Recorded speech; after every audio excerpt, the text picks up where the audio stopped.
Hello and welcome everybody to a Healthy Planet and Now training. Um, just going to wait a minute or two for everybody to come in.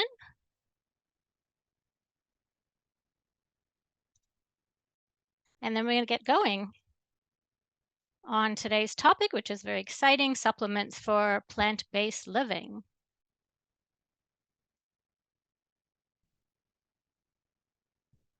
So just for everybody who's joining, a couple important housekeeping things before I introduce myself. Number one, this will be available as a recording, so you don't need to worry about writing down notes. In fact, I encourage you to just relax and listen. First time round, there'll be a lot of information. Then you can go back and watch the recording, take some notes that you might need, or take pictures of the screenshots and such. And secondly, there's two areas. There's the chat area and the Q&A area. So the chat area is going to be monitored by my co-host, Jennifer. And you're welcome to chat with one another in there and have conversations and leave comments. But for the Q&A, that's where I would like you to put any questions you have for me, which I'll take at the end. So I'll talk for about 45 minutes, give or take, and then about 15 minutes of questions. So I will only be checking the Q&A area for questions at the end, so please put them there.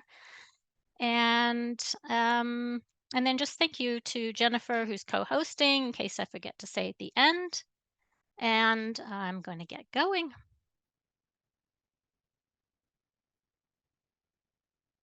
All right. Just want to do a sound check too. Jennifer had said she couldn't hear me at the beginning. Can you guys hear me?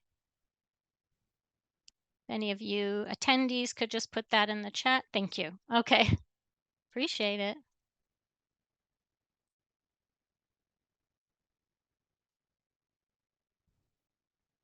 So tonight's topic is supplementing a plant-based living. I was motivated to do this topic for many reasons because I've come across a lot of people who are more and more interested in introducing more plant-based foods into their diet, whether fully or partially. So I think it's really important to start thinking about how to do it in the best way. And just for those of you who don't know me, I have done quite a few Healthy Planet talks previously. You can go look on their YouTube channel. But this one tonight is completely different. I haven't done this topic. So my name is Thalia Charney. I'm the Nutrition and Health Education Manager for Now Foods Canada. And they are sort of co-hosting this tonight. I'm a holistic nutrition and wellness coach. I'm also an author, as you can see, of 3 books, an educator and a speaker. And I always like to show my training values, which hopefully you will value as well.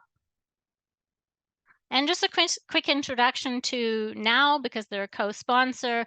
They are a family-owned natural health company, 55 years old now, that's pretty old for a supplement company. There's a wonderful book here you can download for free if you're ever interested in the history. This is the core Now family and the founder.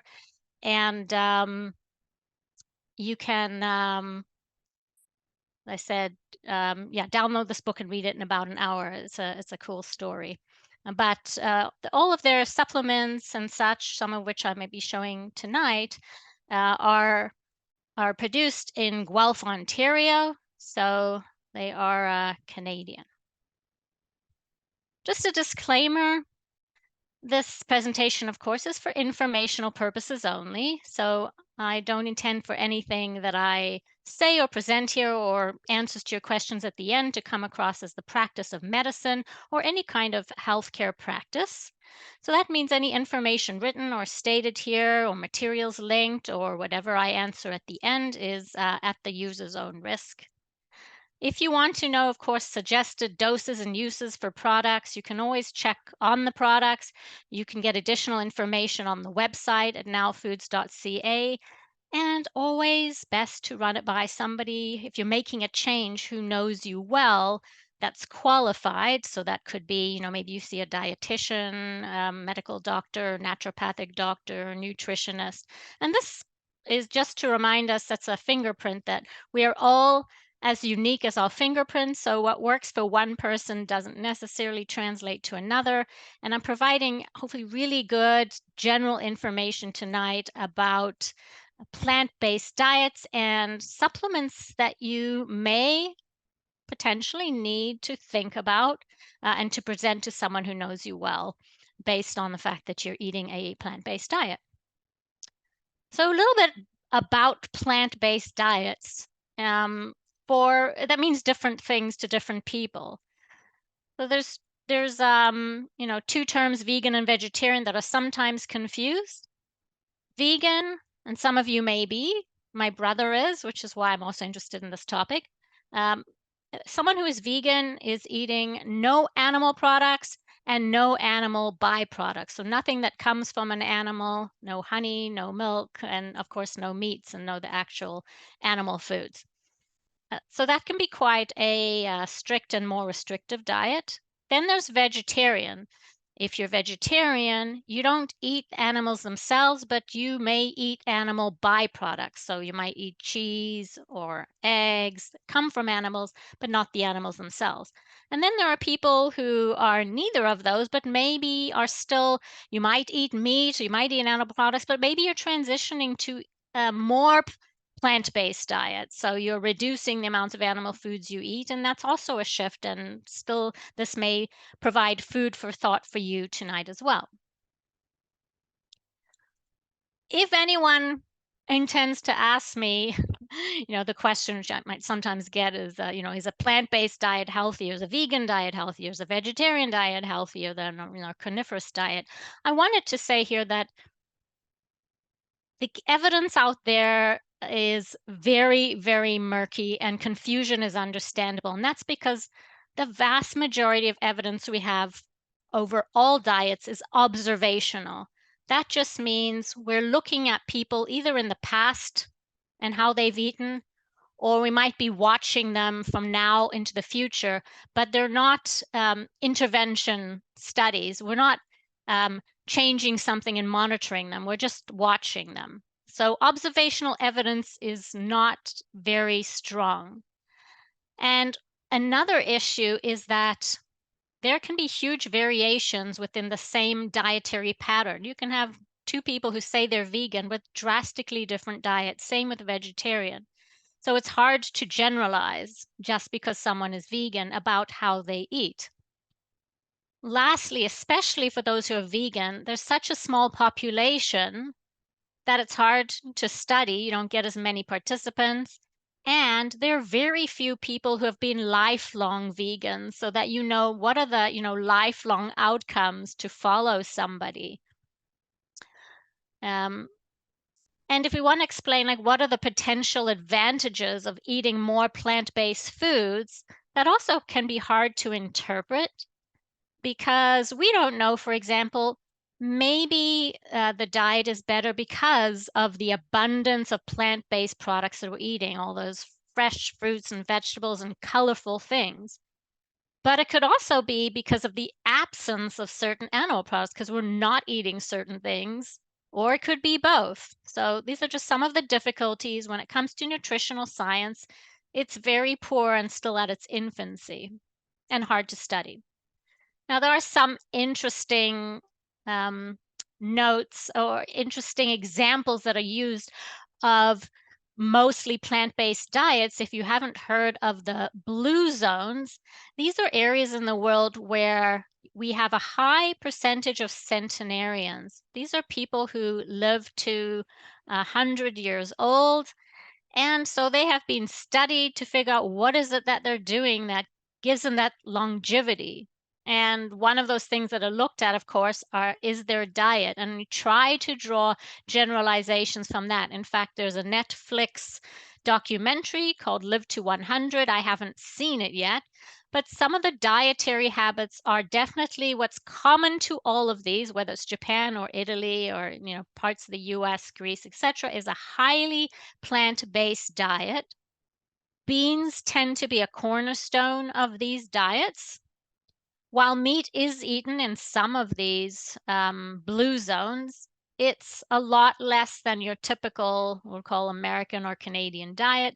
Meat may be eaten 5 times a month at most, and the serving sizes tend to be small, like a deck of cards, which is generally what's recommended anyway, but we tend to eat much bigger serving sizes. And wine is consumed some of the time, moderately but regularly.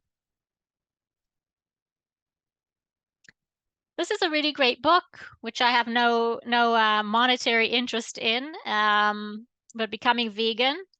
I will refer to this sometimes. These two dietitians did a fantastic job, so I pulled a few things that I want to present to you, but one of them is this great quote, a cautionary tale. I think this is so important when people tend to generalize like vegan diet's better or vegetarian diet's better. What they say here is very important. A well-planned vegan diet, they say, offers quite arguably the most powerful protection against cardiovascular disease that can be provided by any diet. That's an important statement because cardiovascular disease is the #1 killer. However, a poorly planned vegan diet may not provide any advantage over a non-vegetarian diet and could end up increasing cardiovascular risk. So the main point here is it's not just the diet you pick, but it's how you do it, because there's such a huge range of how you are vegan or how you are vegetarian or even how you are a carnivore. And there are many possible nutrients, and I'm going to go through these one by one, most of these, except for a few at the end, that you might want to think about, consider, especially if you're vegan. And I focus sometimes on the vegan because that's the most restrictive of all of the diets. Of the general diets, vegetarian, vegan, or carnivore. There's others that may be as restrictive, like a keto diet. Um, but here are some nutrients that we want to think about, and I'll go through them one by one. But before I do that, I want to just do a few, it's a little bit boring to do a few definitions, but since these terms will be used throughout, it's important to just kind of get a basic handle on what do we mean by, if I'm talking about a nutrient like zinc or magnesium, what does the recommended dietary allowance mean? These come from Health Canada. What is the upper limit of a nutrient mean, and what does adequate intake mean? You've probably heard of the RDA and seen it on some of your labels, but sometimes there is no RDA for a nutrient because we don't know much or enough about it to have that. So instead we have an AI. So I'm going to just briefly define these. So recommended dietary allowance, or the RDA, is basically that what we consider the average daily dietary intake level of that particular nutrient that we're talking about that's considered sufficient to meet the nutrient requirements of most people, most healthy individuals. It does differ by life stage or by gender, so, or if you're pregnant or male, female, so there are differences. And then also the RDA, it's also important to know that people with specific health conditions, genetic situations, or life characteristics may require tailoring of these nutrients. That's not going to exactly match the RDA, and that's why you see dietitians or nutritionists or people who understand, who can tailor things to you. Obviously, tonight is not tailoring it to you, but you might get some clues as to questions to ask those specialists and experts that you might go see. Now, there's no special RDAs for vegan diets. So that's important to note, but sometimes Health Canada does make some comments about things related to at least a vegetarian diet. So the tolerable upper limit, which I'll sometimes will be in some of my slides, it's not as important to know, but that's saying, well, this is like kind of the recommended amount, but what is the most you can take for most people before you might run into trouble like toxicity or issues. So sometimes I'll show those as well. You don't usually want to surpass those. And then, as I mentioned, we don't always have an RDA.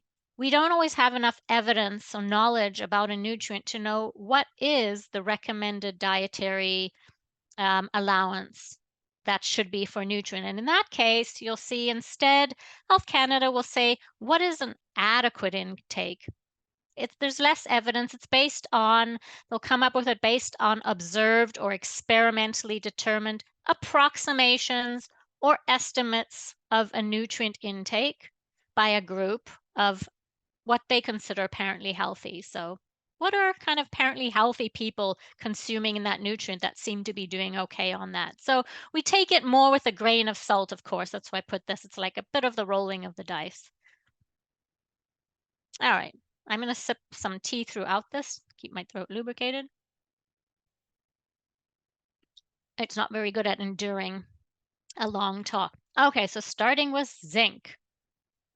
Zinc in a plant-based diet. So here I put some information from Health Canada. You can see here the RDAs, just so you can get a look when you go back if you're, male or female, pregnant, lactating children. These are the RDAs.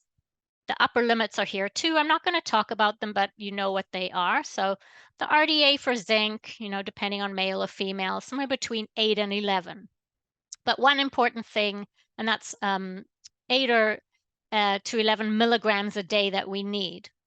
But the important part of this is that Health Canada says that the requirements for zinc may be as much as 50% greater for vegetarians. And when I say vegetarians, it's definitely applying to vegans as well.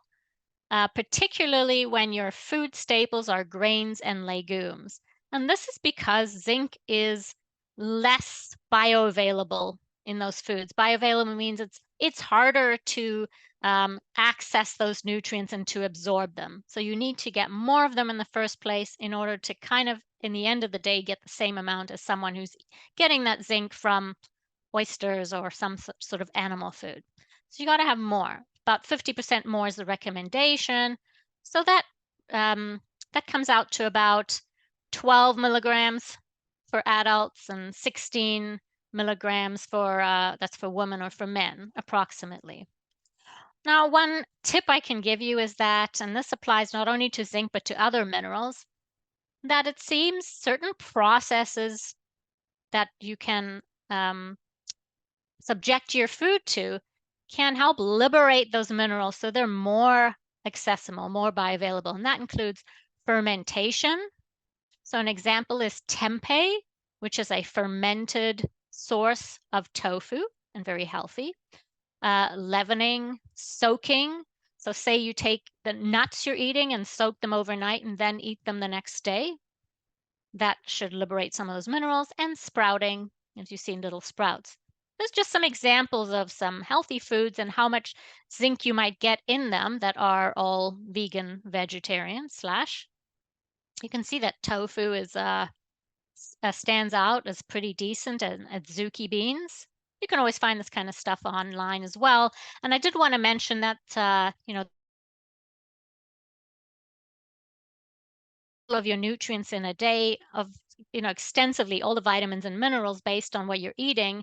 And although you don't want to do that every day, but it's great to do it for a few days to get a general idea how much zinc you get in a day. One of those apps, just as an example, that I use is called Chronometer, but I'm sure there's many others. Now, if it does turn out that somebody is not getting enough zinc or maybe even deficient in zinc, which your doctor can determine with a blood test, then we can supplement with zinc. One of the important things to know when it comes to supplementing with zinc, and I'm just showing you here a highly bioavailable form of zinc, is that if you're taking high amounts of zinc over a long period of time, it's important to balance zinc with copper because too much zinc without copper to balance it can over time cause a copper deficiency. So if you're determined to be low in zinc, and you're taking now 30 milligrams is on the highish amount, 50 milligrams maybe where we're more concerned, but it depends on how long you're taking it too, like for months or for years. So just remember, zinc should be balanced with copper. In a multivitamin, the amounts are very small, and there is some copper in the multivitamins anyway, so it's not as much of an issue, but these higher amounts. So this OptiZinc has copper in it as well. And zinc can make you a little bit, for some people, a little bit nauseous. So it's in that case, you take it with food as a tip. Another one is iron. This is not going to come as a surprise to anybody. that, if you're vegetarian or especially vegan, you may require supplemental iron or definitely have to be very mindful about it. And that's because iron that comes from non-animal sources, it's called non-heme iron. So heme, if you eat meat, you're getting heme iron. Non-heme iron, which comes from plants, but also eggs and dairy. So for vegetarians, it's just less bioavailable again. There's that word, harder to absorb. They're natural nutrient blockers that reduce absorption in food. That's fine. They exist and the body, adapts to some extent. Just have to be mindful of it. So again, Health Canada says, like, here are the general requirements, which vary by, male, female, pregnancy, etc. You can see for females, it's significantly higher, and that's because it's assumed this is during their years of menstruation, so they're losing blood every month. But the requirement for iron is about 1.8, almost 2 times higher for vegetarians due to the low bioavailability, and that's again going to apply for vegans as well.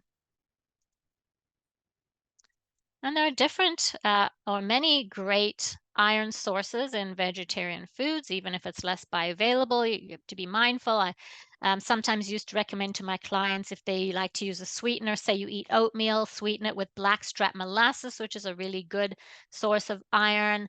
One of my favorite sources is spirulina, which can come in a powder, but I just have an aversion to the taste. So I use the spirulina you're seeing here, which for something, this is a blue-green algae. So I just think of it as a food. It comes in these really, it's probably hard to see, but these really tiny, um, slippery, nice little pills that are easy to swallow. That's how I like to take it. There's nothing else in them. It's just compressed spirulina. And I take that sort of every day, all year round, kind of as a bit of my greens, but also to give me a little bit of iron. It's got a lot of beta carotene and other nutrients. Dark leafy greens are another one of my favorite ways of getting iron. I also have dark chocolate every day. Try to eat a lot of beans. So, a combination of things may do the trick. You'll easily know if you're deficient in iron, you'll be tired, and your doctor will do a blood test. So when it comes to iron supplements, there's some things to know. One is, now, this was not on the bottle, this is my advice, because I see too many people jumping in to take iron just because they're feeling tired without actually doing a blood test. Must do a blood test because iron can cause damage in the body if it's too high. So you don't want to take an extra iron supplement if you're not sure you're iron deficient. So do not use in the absence of a known deficiency. If you know you are, then there are some forms that are easier on the digestive tract. Iron can be constipating. A lot of the irons you'll get in, say, the pharmacy, that type, they have artificial coloring in them. They tend to be very constipating. This particular iron, which is called an amino acid chelate, I don't want to get too much bogged down in the science, but basically it's most iron is charged. It's a charged particle, like positive or negative. That makes it harder to absorb and it can interact with other things in your diet. Iron bisglycinate is very gentle on the digestive tract, much less likely to constipate, to interact with other nutrients, and again, more gentle on the stomach. So this is a great one, and it's 18 milligrams. And then for some people who may prefer liquid iron, this is a nice taste-free one. It's called taste-free not because it doesn't have a flavor, but because the iron is specially altered, a special trademark version that doesn't have a taste, because normally iron has a kind of a non-nice, kind of a metallic smell or taste and smell maybe. So people don't like it because it is a metal. So this is great for those who can't swallow pills or prefer to take a liquid, and it's also a much lower amount, and we don't all need higher amounts. Maybe we just need a little bit every day or every second day to maintain healthy blood levels. And of course, combining vitamin C with iron does help with its absorption, even if you're not taking an iron supplement. By eating foods rich in vitamin C, and you can see there are many here, it will help enhance the absorption of the iron in the foods you're eating. And, don't get overly hung up on oranges and lemons and grapefruits because although they are fine for vitamin C, there's a lot of marketing around that. There are many other great fruits. Kiwi is fantastic. But if you want to take a vitamin C supplement, which you certainly can to enhance the absorption, an interesting tip you may not know is that while some people like to buy what's called buffered vitamin C is a little less acidic and therefore doesn't bother stomachs of those who are sensitive to vitamin C. But if you're not sensitive to that acidity, you're actually probably better off taking the non-buffered form because that acidity helps you absorb the iron better. So that's a tip. Next, I want to talk about iodine. So, iodine may be low in vegan diets. Some studies suggest, in this case, looking at Europe, Swedish, German, and British people who were vegan that were looked at tended to be low in iodine. I'll raise my camera a bit here. And an interesting thing too is that for non-vegan, so people who are, say, vegetarian, and do consume dairy or dairy products like milk or cheese, they actually get their iodine in an interesting way from the dairy, but not directly. But iodine containing disinfectants that are used during milking actually make their way into dairy products, and therefore dairy products can be a source of iodine, which is why it may not be such an issue. But if you're vegan, you're avoiding all dairy as well. So iodine is something to consider. Now, of course, you can get iodine from salt, and this is a sort of the RDA for iodine, but be careful because not all salt is iodized. For example, kosher salt is not iodized, and some of the ones that are often readily available in the health food stores, like Himalayan salt, have not had iodine added to them. So they have trace minerals, but really probably not enough iodine to be sufficient. Seaweed is a source of iodine and seafoods. Sources can vary though as much as eightfold. So if you want some sort of consistent source, you can get an extract from seaweed such as kelp, which is a common source that you'll find in health food stores. And this one matches the RDA in 1 capsule a day. Now this is something I heard, but I couldn't fact check because it's a hard fact to check. But I heard on a podcast they said that processed foods often do not contain iodized salt. I don't know if that's true or not, but for people who eat a lot of processed food and eat out a lot, maybe it might be a ton of salt in it, but it might not be iodized. And maybe that's because they use a lot of kosher salt in restaurants. I'm not sure why, but um, yeah, food for thought. All right, what about bone nutrients and being on a vegan diet? Some things to think about.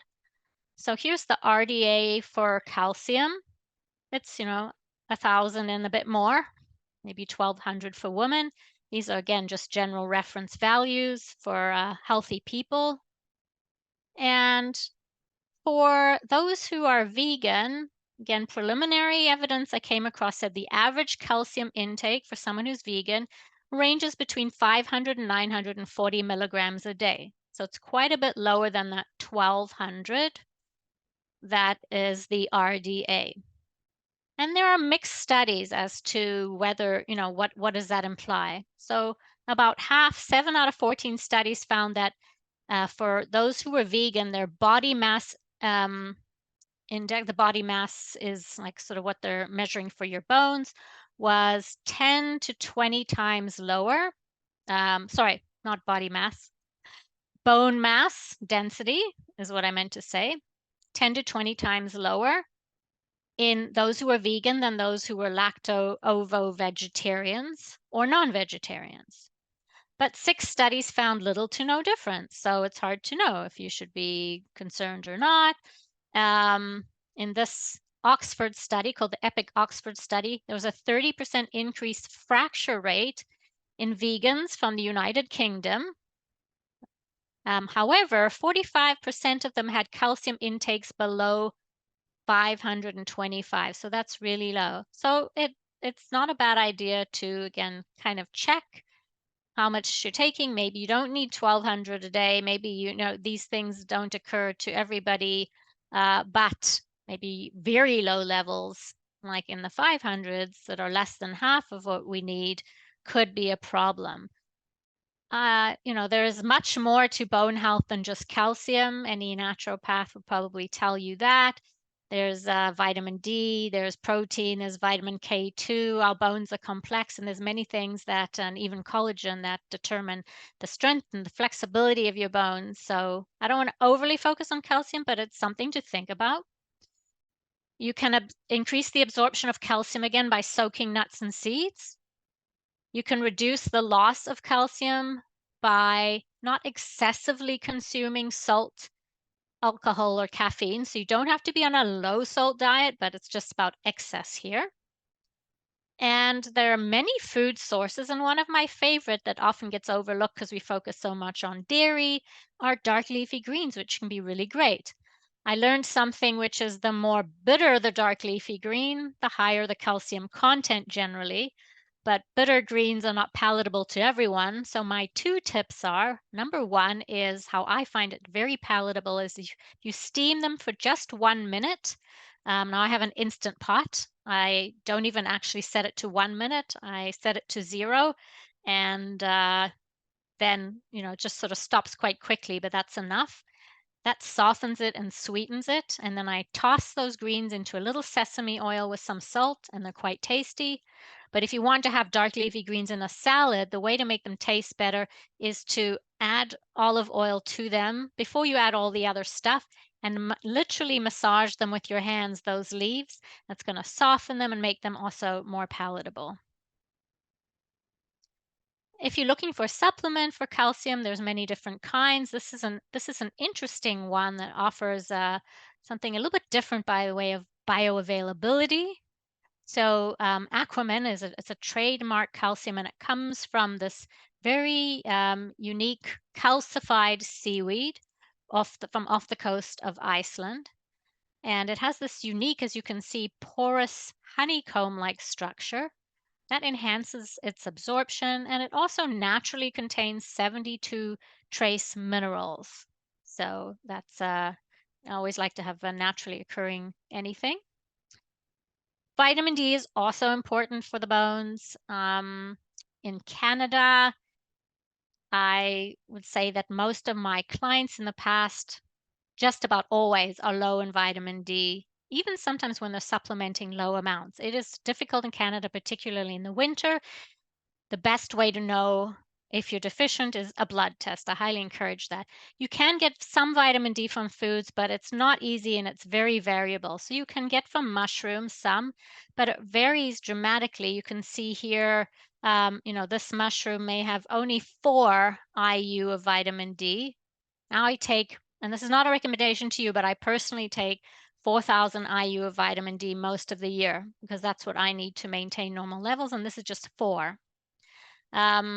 If you put your mushrooms out in the sun, they can actually increase their natural vitamin D. I've never tried it, but I've heard of it.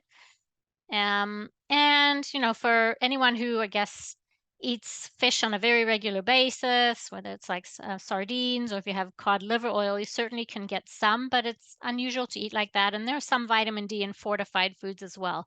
But by and large, we're meant to get our vitamin D from the sunlight. And it's difficult in Canada due to our elevation, above the equator. So there's quite a few months in the winter where we don't get strong enough UV rays to create vitamin D at all. Normally, how it happens is these UV rays actually convert something in your skin to a vitamin D or a pre-vitamin D. And so it's difficult to do that.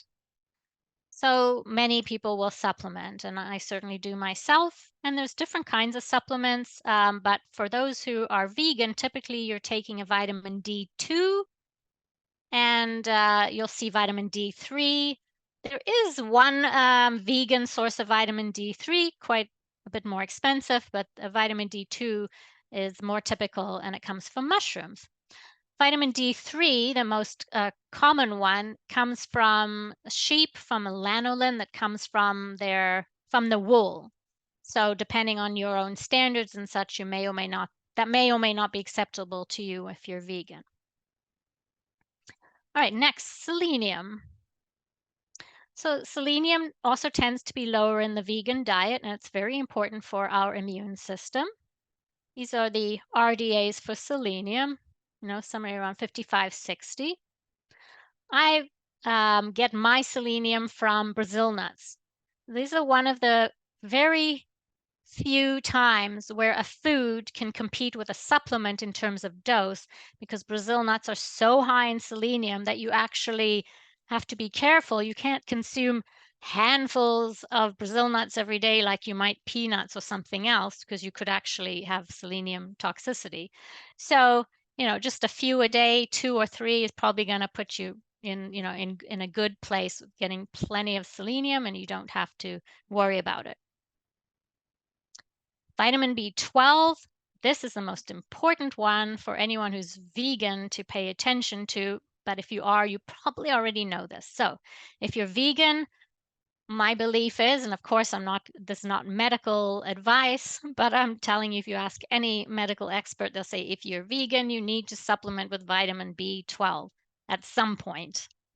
If you're vegetarian, that's debatable. And it's not to say don't get a blood test. It's always good to do that. But if you're vegetarian and you eat eggs pretty regularly, supplement may not be necessary because you can get it from them. But if you don't, then it may be. Blood test, again, is the most accurate way to determine your needs. So there's a few pitfalls that people come across, especially when they're vegan, that I've seen. So one is trying to get their vitamin B12 from seaweeds, various seaweeds, nori, dulse, spirulina, tempeh. That's not a seaweed, of course, but there was some belief that these were natural sources of B12, but from most current information we have is that these B12s are analogs, meaning they're similar, but they're not the same as B12. They're inactive and they don't act the same. They might even skew your blood test. And they also provide inconsistent levels. Another big issue is that when you transition to, say, being vegan, if you do, the body can, which is great, store a lot of B12, enough for many months or even, over a year or more. So that can be misleading. You might feel fine. You might do a blood test and you're not supplementing with B12, and then you just stop testing because you think you're fine. But when it runs out, then you run into troubles. And it really can be problematic. When you're deficient in B12, cognitive impairment can occur, mood disorders, anemia, permanent nerve damage, and irreversible brain damage. In the case of infants, so you don't want to mess around with B12. Here are the RDAs for B12. They're very low. Any multivitamin would surpass these amounts typically, even just in even a one a day. So it's easy to maintain those levels with a simple multivitamin, but people might need to take higher amounts, again, for different circumstances. And especially if they're already deficient. We can only absorb very small amounts per meal, so it is best to take it throughout the day. But one of the interesting things about B12, which is not the case with all vitamins, is you can either take a little bit every day, but you can also take higher amounts a couple times a week to maintain your levels. So you can do it either way. Actually, you can do that with vitamin D too. Some practitioners will recommend a big dose once a week or even once a month rather than daily. So you can ask somebody about that, an expert, if you want. But that's if you don't want to take something every day. But you'll get advice. And some people, such as those who are diabetic or over the age of 50, because of reduced absorption that occurs as we get older with B12, some experts will advise them to take B12 regardless. So there's various opinions, expert opinions out there about who should take more vitamin B12 than just the regular RDA. And there are many different kinds, which can be quite boggling to the mind. Got really high doses like 5,000 mcg. And these are not necessary just to maintain your amounts. Again, you can have a multivitamin. You can have this is a liquid multivitamin, Ultra B12, which is very nice. But if you are deficient, then you might be asked to take higher amounts for a while, such as a 5,000 mcg or 1,000. And you'll also see different kinds. You'll see B12 in a methylated form, so it might say methylcobalamin on the bottle, or some of them say cyanocobalamin.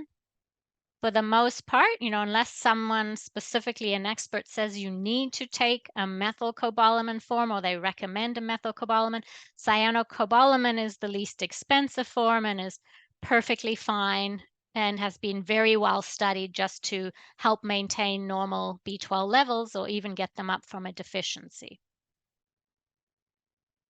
And I think this is last is protein and vegan diets, bit of information. So yes, I did put here an opinion. It's my opinion that soy is outstanding. I think that soy has had some controversies. There's some outdated information about it that has kind of, as sometimes does happen in the natural health world, you'll get outdated information that just never goes away. And so people tend to be afraid of soy and think of soy as dangerous. And really, it is, as a food, it is very safe, offers, a big study show many health benefits, potentially for cardiovascular disease. And I'm not talking about necessarily an extract from a soy. I'm talking about soy foods. And also for anyone who is vegan, it's or vegetarian, it's quite outstanding when you compare it to other vegetarian options in its protein profile. So you can see here we're comparing similar weights of all these other great beans. So, soy is in the same family as all of these. It's a legume. You can see it has more protein per 100 milligrams than all of these other ones. It also has more iron than all of these and more calcium. So, provides more protein, iron, and calcium by weight than most vegetarian options. And when you are vegetarian or vegan and you're not relying on animal proteins to get your protein, then there is a possibility of not getting enough of what's called a full protein. So we have, there are the building blocks of proteins are called amino acids. They're like the Legos, the building blocks. And we need a whole 20 of them to have a full protein. And that's fine if you're eating animal foods, are high and adequate in all of them. But vegan or vegetarian foods are deficient. So legumes, meaning like beans and soy, are low in one of those essential amino acids that you have to get from your diet. But you can make up for that by getting the methionine from grains, which are adequate. But grains, on the other hand, are low in something called lysine. That's another one of those protein building blocks. So the great thing is if you combine these two, or if you eat them both, the legumes and grains, which is in a lot of traditional diets, you got your beans and rice, then you're going to get a full protein. And that's why it's often recommended to combine legumes and grains. But you don't have to actually combine them at the same meal. You just, generally speaking, within the day, need to have some legumes at some point and some grains at some point so that you get a full protein altogether. So half a cup of legumes and 1 cup of grains would be a great meal and a full protein. There are some grains that fare a little bit better when it comes to not being as low in lysine. And they're actually called pseudo grains because they're not technically, by definition, grains. They're seeds and such. And those are millet, buckwheat, quinoa. I love them all. I eat them all. If you want to know more about them, ask at the end, or recipes and such, or how I like to use them. Particular fan of buckwheat. And then there are plant-based protein powders. So if you are using protein powders, which I use a lot of because you might have seen the book I wrote at the beginning, the 5-Minute Liquid Meal Blueprint. So I make liquid meals, and protein powders are always a component of that, a whole meal in a liquid.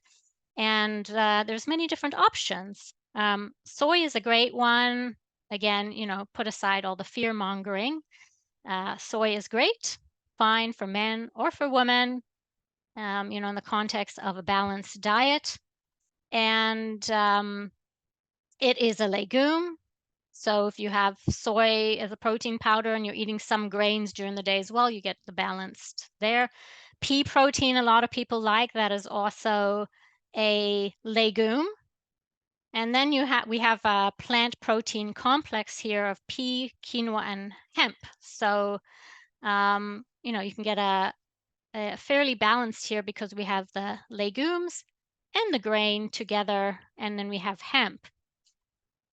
For those who are having, we don't, now doesn't carry this, but just pure rice protein, just to be mindful of the fact that that rice protein is quite deficient in lysine.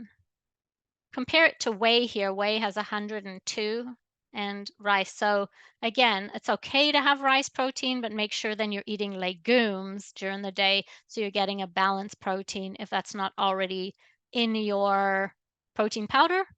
And you could combine, a rice whey or a rice protein powder with a pea protein powder because it's a grain and a legume. So however you need to do it. I thought that was the end, but I forgot. Okay, omega-3 fatty acids. This is also super important. So there are certain fats that are essential to get from the diet just because we cannot manufacture them ourselves. Omega-6 is essential and the omega-3s are essential, and both of these come from foods. Now, our ancestors, so 100 to 150 years ago, evidence suggests that they ate sort of an equal amount of omega-3s or omega-6s. We're not entirely sure, but what we do know is it seems that in the modern diet, we're eating a lot more omega-6s versus omega-3s. And especially for those who are vegan, they tend to eat even more, of omega-6s to omega-3s. Why is this a problem? Because these two, as is suggested here, compete with one another. So if you have a lot of omega-6, then your ability to use those omega-3s for the purposes that they are important for in the body, which includes for brain health, eye development, cardiovascular health, inflammation, it's going to be difficult if you have an excess amount of the omega-6. We don't know what the perfect ratio is. There's estimates of, maybe estimates here that 2 to 1 is the best ratio. So, twice as much omega-6 to omega-3 or 10 to 1. We don't know. That's why you won't be surprised that Health Canada does not have an RDA for omega-6 and omega-3 because we still haven't quite figured out. They have an AI or adequate intake, and they suggest here about a 1 to 10 ratio. So you want to be mindful, especially if you're vegan or vegetarian. If you are avoiding all fish, then be especially mindful of your omega-3 intake because it is more challenging to use it. And this, hopefully, little graph here will explain that to you well. So if you look down here, there's different sources of omega-3. And some of those are plant-based sources, which if you're vegan, that's what you're eating. It might be flax seeds or chia seeds. People who eat fish or fish oil are getting a different kind of omega-3 that's being converted. So there's this whole long pathway of this ALA, I'll call it for short, gets converted down, and lands up in EPA and DHA. If you buy a fish oil supplement, you'll see it has on the ingredients EPA and DHA in different amounts. And this conversion is difficult, can range, from different people. I've heard that maybe it's more harder for men to convert it. You might convert it more efficiently when you're pregnant, just because these are so important for pregnancy. But the bottom line is it's hard to convert. And so that's what these two dietitians are saying is when relying almost exclusively on ALA for your omega-3 fatty acids, vegans should base the intake amount on double the current AI. So they're suggesting double your intake of what's recommended by Health Canada as being adequate in order to meet your needs for ALA. That's their general recommendation. And that would mean 2 grams for women of ALA a day and 3 grams for men. So how does that translate? Here is like flax seeds are one of the best sources of ALA. So to get 2 grams of omega-3 in a day, all you need is just 1 tablespoon of flaxseed oil. And you can get also, you can use flax seeds or ground up flax seeds as well. And you can see here, there's almost 8 grams of omega-3 in a tablespoon. So it's really easy with flax seeds. They have a great ratio of high amounts of omega-3 and lower amounts of omega-6 than any other food out there. So, and again, either one would be fine. You can put the oil into a protein shake. You can take it right off a spoon if you want, although it might not be too palatable. Or you can have the flax seeds, add them into your oatmeal, add them into yogurt, add them into your cereal, whatever, whatever's easiest for you. Add them into when you're making muffins as part of the fiber. Choline. I keep forgetting that I have more. Okay, so choline is another nutrient that the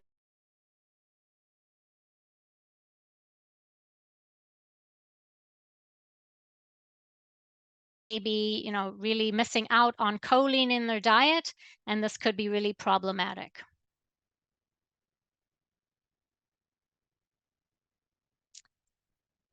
Choline is so important for the diet. You'll see very small amounts in multivitamins, but it's important for it. It's important for something in our brain called acetylcholine that's needed for memory and focus. In fact, for those with Alzheimer's, the drugs that they are given work on acetylcholine for the brain. Choline is also important for something called methylation in the body. Methylation is needed as part of our liver detoxification just to detoxify things from the body. Methylation is important in order to create the chemicals in our brain that affect our mood. Choline is also important for cell membranes, healthy cell membranes. And there's, I don't want to go into too much detail, but choline is important for the liver. And those who are on a deficient choline diet may be at risk for a fatty liver, which is quite common, believe it or not, especially in those who have prediabetes or diabetes. A lot of undiagnosed fatty livers, I believe. And the thing with choline is you can see here the decent sources are all animal with exception of soybeans. Another like thumbs up for soybeans. Make sure the soybeans, of course, are organic, meaning they won't have GMOs. Choline, we still don't know too much about it, enough to have an RDA. So we have, again, the adequate intake. That adequate intake, though, is based on how much you need to prevent getting a fatty liver. So it's really important for a healthy liver. And I have my brother, again, who's vegan, taking lecithin every day, which is a great source of choline. Now is the only company I know of that makes a sunflower lecithin versus a soy-based one, extracting it from sunflower. It's a bit unique. This is a liquid form. This is granules, which you can just add into, it will dissolve into yogurt or anything fatty, or even eat it off a spoon. It's quite nice. I don't mind it. Taking it in soft gels is an option, but I much prefer, because I think it tastes pretty decent, not to swallow a whole bunch of pills. And this is quite, it's a very thick and sticky substance, but I use it when I make my protein shakes because lecithin is actually used extensively in the industry of food to help liquids and oils mix nicely together as an emulsifier. So it helps make the protein shakes more smooth as well. And now I am actually at the end, so that is a wrap. Thank you so much, everybody, for listening. And just give you a minute. Want to mention again, for those who would like me to answer some of their questions, and I will dedicate the next 10, 15 minutes to that. Please make sure you've written them in the Q&A area and not in the chat area. That is where I will be looking. Okay.